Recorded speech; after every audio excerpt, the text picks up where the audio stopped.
So, dito nga po mga kalingap, nakakagulat at nakakalungkot po na balita nga po ito patungkol nga po dito kay Kuya Potpot kung saan pumanaw na po itong si Kuya Potpot.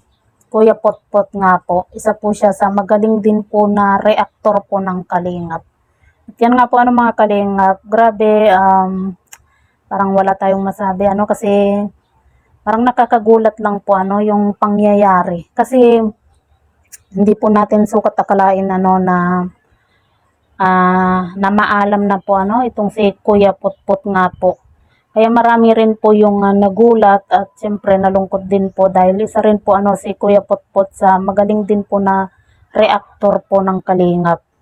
At madalas ipinagtatanggol din po niya itong sina Beyonce sa mga basher. Kaya nakakalungkot din po kasi hindi natin sukat akalain na kasi meron pa po siyang upload meron pa po siyang upload video nung wala pa pong 24 hours kasi chinek ko po yung kanyang YouTube channel. Meron pa po siyang upload video.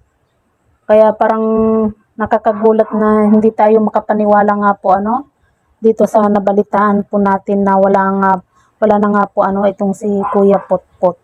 At condolence po sa buong pamilya po ni Kuya Potpot. Hanggang ngayon hindi pa rin po tayo makapaniwala nga po na maalam na po itong si Kuya Potpot nga po mga kalingap.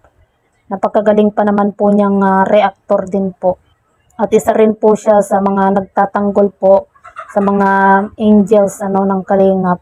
Hindi nga po ako makapaniwala kasi meron pa po siyang upload kagabi Kaya hindi po natin sukat akalain na totoo po yung mga nakikita po natin, yung itong nabalitaan nga po natin dito nga po kay Kuya Potpot. Nakakalungkot lang po. Kaya hindi po natin alam kung kailan po tayo kukunin na ni Papa God. Kagaya na lang po nitong nangyari nga po dito kay Kuya Potpot.